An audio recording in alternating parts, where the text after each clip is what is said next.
10분 안에 끝내겠어. 빨빨빨. 좀 기본을 다뤄볼까요? 기본 좋은 것 같아. 유방암의 기본은 유방암의 종류겠죠. 네. 뭐 유방암 환자분들은 대부분 어느 정도는 알고 계실 거고 선생님들도 알고 네. 있죠. 정리를 한번 해주세요. 잘 모르는 것 같기도 하고. 유방암이라는 이름 아래에 굉장히 다양한 예후를 보이는 암종들이 있는데 이거를 우리가 분류를 해서 그 분류에 맞춰서 치료를 하려고 하는 노력을 많이 기울여 왔죠. 네. 그래서 2000년도에 처음 그 분류가 보고가 됐어요. 그래서 네이처 실렸습니다. 근데 그걸 실으신 분이 사실은 박사학위 과정인가 그랬어요. 네. 대단하시죠. 네이처의 박사학위 때 네. 대단하네. 대단하죠. 한 방에 끝냈네 박사학위 때. 교수 됐겠네. 그걸 바탕으로 이제 유방암을 이제 분류를 하기 시작했고 현재는 크게 3개 또는 4개로 분류를 하고 있는 거고요. 분류를 기준이 이제 3가지죠. 여성 호르몬 수용체인 에스트로겐 수용체, 프로게스테론 수용체, 그다음에 이제 허투 수용체. 네, 이렇게 3가지를 가지고 분류를 하는 건데 수용체가 뭐예요? 수용체. 이게 뭐냐면은 암세포에 그게 얼마나 발달이 돼 있는지를 보는 거예요. 허투 수용체라는 거는 이 암세포의 이 성장 관련된 그 수용체가 엄청 발달이 되는 거죠. 정상 세포는 별로 없고 암세포에만, 유방암 세포에만 그게 되게 발달이 되는 거고. 그다음에 에스트로겐 수용체나 프로게스테론 수용체라는 거는 암세포 안에 핵에 그게 이제 발달이 돼 있다 보니까 그런 게 이제 엄청 많다는 거는 그 암세포는 그거에 의존을 해서 자란다는 걸 의미를 하는 거고 그렇죠. 그렇다는 거는 그거를 공격해서 우리가 치료한다면 치료가 효과가 있을 수도 있다는 것인 거죠. 그래서 분류를 한다면은 첫 번째 분류가 이제 여성 호르몬 수용체가 양성, 즉 에스트로겐, 프로게스테론 수용체의 양성이 남. 두 번째는 이 허투 수용체가 양성이 남. 그다음에 이거 다 없는 삼중 음성 유방암. 이렇게 크게 3가지 정도로 나뉠 수가 있고 삼중 음성은 뭐 저도 얘기할 수 있습니다. 얘기해봐. 다 없는 거죠. 뭐가 없는데? 에스트로겐 리셉터, 프로제스테론 리셉터, 그다음에 헐투 리셉터가 다 없는. 그렇죠. 그래서 3개가 없다. 타겟을 할 수 있는 약이 없다. 약이 없는. 우리가 이제 공격을 하려고 하면 딱 표적이 보여야 되는데 네. 표적이 어디 있는지 모르는 상황이. 그쵸. 네, 근데 요즘 약 조금씩 계속 개발 때려볼 많이 수도 하고 없고. 있어요. 열심히 개발하고 있고 조금씩 나와요. 이제 일단 제가 얘기하는 이 호르몬 수용체, 허투 수용체 가지고 분류하는 건 유방암 A형이라고 불려요. 서브타입이라고 부르는 거고 이거에 따라서 예후와 치료를 결정을 해요. 호르몬 수용체 양성이 있으면 여성 호르몬을 억제하는 약을 쓰는 거고요. 그렇죠. 먹는 약이나 주사 이런 거고 허투 수용체가 있으면은 허투를 공격하는 표적 치료제, 허셉틴, 허제타 뭐 이런 약들을 쓰는 거고 그 다음에 삼중 음성 유방암 호르몬 수용체도 없고 허투 수용체도 없으면은 이 2가지 약을 못 쓰니까 결국엔 무조건 항암을 해야 돼요. 그 도제약 펠로우의 부인이 임신 상태에서 힘들게 아기를 가졌는데 임신 초기에 근데 이제 유방암 진단을 받았죠. 임신성 유방암이라고 나왔는데 설명을 좀 유방외과 의사가 좀 너무 대충 했더라고. 말하면 그렇게 안 해.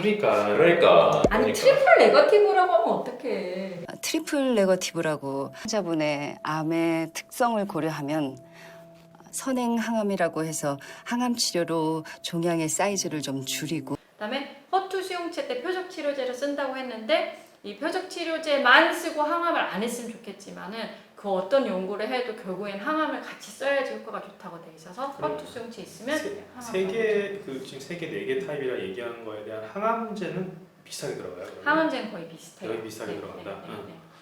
그리고 항암제는 잘 들어요. 이제 삼중음성 유방암이라고 또 표적할 수 있는 약이 없으니까 실망을 하실 것은 사실 아닌 게 항암이 굉장히 잘 드는 암이긴 해요. 암종이긴 해요. 유방암 자체가.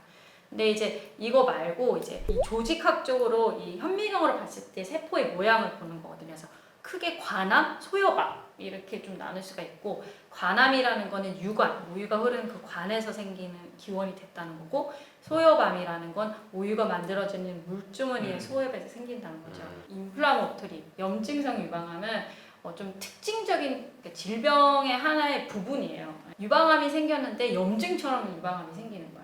6개월 안에 급격하게 심해지고 염증이 생기면서 피부가 두꺼워지면서 뻘개지고 그 다음에 오렌지 껍데기처럼 포도랑이라고 하는데 껍데기처럼 생기는 거고 이거는 이제 진행 속도 자체가 빠르니까 예후가 좀 안 좋을 수도 있기 때문에 치료를 좀 더 공격적으로 하는 그런 거고 그런 특징적인 거에서는 뭐 임신성 유방암 또 거기에 포함이 될 수 있고 남성 유방암도 포함이 될 수 있고 그러니까 그런 거는 이제 좀 다른 특징들을 가지고 있으니까 이제 얼마나 더 공격적으로 치료하느냐 방향 이런 거에 따라 좀 달라지는 거죠. 네. 또 파제도 있잖아요. 파제병. 파제병. 네. 파제병은 일단은 뭐예요? 파제. 나만 얘기하면 재미없잖아. 잘 모르니까 물어봤지. 샘, 글랜드에 생기는 이상 증식증 아니에요? 그렇죠. 그러니까 유두에서 생기는 게 이제 파제병이고 유두 자체가 어쨌거나 유방 조직이나 다름없으니까 거기서 이제 이 습진이 생기는 것을 이제 파제병이라고 하는 거고 유두에 습진이 생겼을 때 암일 수도 있다는 것도 되게 중요한 단서이기는 해요. 근데 유두냐 유륜이냐 어디가 오리진이냐? 그게 되게 중요해요. 유륜에서 시작해서 유두로 갔느냐 아니면 유두에서 그게 시작해서 중요한 거요? 그렇죠. 유두에서 시작했다는 거는 유두에서 생긴 거니까 파제병의 가능성이 높은 거고요. 유륜에서 시작했으면 그냥 단순 습진의 가능성이 커요. 그래서 젊은 좀 아토피 있는 여자분들은 좀 이제 습진은 잘 생기긴 해요. 섞인 경우도 있는데요. 네? 파제시랑 일반 유방암이랑 그쵸. 섞여서 오는 경우가 꽤 그쵸. 있거든요. 하나의 증상인 거죠. 그래서 파제만 있는 경우도 있어요. 그래서 파제만 있으면 연기암에 해당이 되는 건데 어쨌거나 우리가 유두를 봤는데 습진이 있고 그 유두의 피부 조직 검사를 했는데 파제병이다 라고 진단이 되면 이제 유방 안을 들여다봐야죠. 안에 혹이 없는지 다른 유방암 없는지를 봐야 되고 동행이 되는 경우 꽤 많죠. 그래서 파제병의 치료는 결국에는 그 유방암 치료랑 똑같죠. 똑같이 유륜을 절제하는 거잖아요. 네.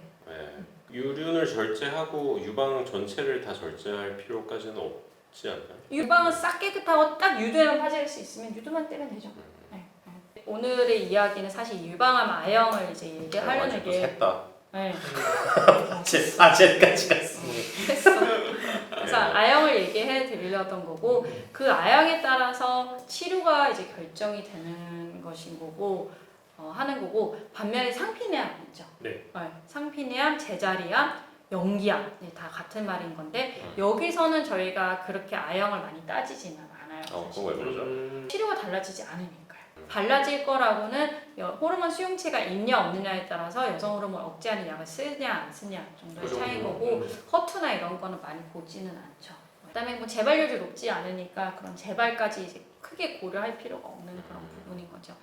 상피내암인 경우에는 항암제를 쓸 일이 없으니까요. 그러니까 제 기억에도 상피내암 같은 경우에도 사실 공격적으로 전절제를 막 하고 막 그런 예전에는 저희 막 레지던트일 때는 막 그렇게 했었잖아요. 지금도 근데 실제로 상피내암은 전절제를 많이 하죠. 근데 상피내암은 이제 하나의 만져지는 덩어리를 이룰 때도 있지만은 정말 이렇게 하나도 안 만져지는데 이렇게 종이장 펼치듯이 이렇게 퍼져 있는 경우가 꽤 많거든요. 꽤 있는 것 같아요. 전절제 하는 경우가. 상피내암은 전절제 많아요. 네, 그래서 환자분들이 조금 받아들이기가 힘드실 수도 있어요. 나 연기암이라는데 유방을 다 떼라니 이렇게 되는 거죠. 그거는 정말 많이 얘기하시는데 그게 우리한테 와서 얘기를 하시니까 전절제는 저희가 견조하는 게 아닌데 근데 저희 꼭 그 영상에 여전 영상을 이제 해서 위로를 해드리죠. 전절제를 했다고 꼭 뭔가 손해보는 것만은 아니다. 그러면 전절제를 하면은 장점은 일단 방사선을 안 해도 된다. 장점이 사실은 생각보다 꽤 크고요. 그리고 요즘 제거는 이렇게 멋지게 해주잖아요. 된 거 아닌가요? 네. 감사합니다. 네. 유방암의 아형, 본인이 어떤 아형인지를 아는 게 중요할 것 같고요. 네. 그 다음에 환자분들이 자주 물어보는 게 KR67도 좀 Ki67, KR67이고요.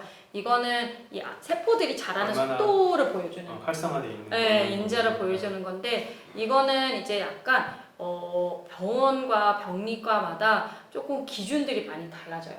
즉 높으면은 암세포들이 빨리 자란다는 거고 그러면은 항암제를 썼을 때 저 잘 죽을 거라는 거거든요. 왜냐면 항암이라는 거는 빨리 자라는 세포를 죽이니까 KH67이 높으면 세포들이 빨리 자라는 거니까 잘 죽이는 거고 KH67이 낮으면은 항암이 그렇게 잘 듣지는 않을 거라는 거고 나대는 애는 힘도 좀 빨리 빠지네요. 그쵸? 네, 맞네요. 네, 그런 게 있습니다. 네. 뭐 더 궁금한 게 있어요, 아형에 대해서? 자꾸 삼천포로 빠지지 말고 대표적인 부작용 같은 게 뭐가 있죠? 대표적인 삼천포입니다. 죄송합니다. 왜 질문하라고 그러고 그럼 그건 따로 하고 나중에. 어떤 유방암 아형이 가장 예후가 좋죠? 예후. 이건 이제 아니야? 괜찮아요. 너무 독재자 아니야 이거? 너무 좀 말 못하겠네. 예후는 실질적으로는 호르몬 수용체 양성인 경우가 제일 좋다고 알려져 있지만은 이제 허투 수용체에 대한 표적 치료제가들이 너무 개발이 잘 되어가지고 요즘에 허투 수용체들도 예후가 좋다고 되어 있어요. 그래서 이번에 그 유방암 병기를 이제 개정하는 과정에서 허투 수용체 병기들이 많이 올라왔어요. 1기로. 근데 장단점이 있어요. 제가 봤을 때는요. 호르몬 수용체 양성이면 예후도 좋고 항암 안 하는 경우도 생길 수 있는데 반면에 항호르몬의 약을 먹는 기간이 길어요. 그러니까. 최소 5년이고 10년을 복용하기도 하고요. 그 다음에 재발하잖아요. 우리 환자들이. 그러면은 호르몬 수용체 양성인 경우에 5년 이내 재발하는 사람들이 몇 %일 것 같아요? 찍어보세요. 너무 막연하다. 이게 너무 어려운 질문을. 재발 환자가 100명이라고 하면은 5년 이내에 재발하는 사람이 그 중에 몇 명일 것 같아요? 100명 중에서 5년 이내 재발이 몇 프로냐고? 네. 재발한 사람이 100명이었을 때 80%? 80명? 50%? 맞아요. 50%? 네. 그래서 모든 이 호르몬 수용체 양성에서 재발하는 사람 중에서 반은 5년 이내, 반은 5년 이후인 거예요. 그러니까 보통 환자분들이 5년 되면 저 완치죠 이렇게 얘기를 하는데 아니네요. 아닌 거죠. 네. 네, 그래서 약도 이제 10년 먹기도 하고 이렇게 되는 거니까 이제 그런 약간 길게 가는 문제가 있고 또 젊은 여성분들은 임신 뭐 이런 문제들이 그죠. 있고 이제 끝난다고 끝난 게 아닌 거지. 그쵸. 예. 반면에 호르몬 수용체가 음성인 뭐 허투라든지 뭐 아니면 3중 음성 유방암은 사실 뻑하게 이렇게 힘들게 딱 항암하고 나면 그 이후 치료는 별로 없거든요. 근데 없는 게 불안하다고 느낄 수도 있지만은 또 그만큼 약간 정상 생활로 다시 돌아갈 수 있는 게 좀 있고 3년까지가 저희 고비라고 봐요. 호르몬 수용체 양성인 거에서 3년까지 재발이 없으면 그래도 어느 정도는 좀 안심할 수 있겠다. 호르몬 수용체 양성 환자들이랑 비슷하게 가겠다. 좀 연세가 있으신 분들 중에서 그러면 저는 나는 항호르몬 치료하기 싫고 그냥 난소 떼줘 그런 분들은 없어요? 근데 폐경이어도 항호르몬제를 드시잖아요. 그렇죠. 네. 그걸 해도 어차피 효과가 약을 있는 먹을 거죠. 건데요. 근데 소량의 여성 호르몬도 영향을 미친다는 얘기인 거죠. 그러니까 폐경 이후에도 아주 옛날에 치료 목적으로 난소를 뗐지만은 지금은 그거 말고도 다른 방법들이 그럴 필요가 많고 없이 그냥 항호르몬 치료를 하면 되니까. 저 질문 있어요. 제 유방암 중에서 가장 흔한 타입은 뭐예요? 호르몬 수용체 양성이 한 60에서 70%, 허투가 한 15에서 20%, 3중 음성이 15에서 20%이 정도 비율로 가고 있죠. 여기서 이제 뻗어나갈 얘기들이 이렇게 또 많아서 이제 하나씩 다뤄 정신과 나가면은 선생님도 오셔야 되고 산부인과 선생님도 오셔야 되고 공부 더 열심히 해놔야 되겠다. 유쌤한테 욕먹지 않아요. 죄송해요. 시험 한번 봐 그러면. 그러니까. 이상 UTV였습니다. 와. 와.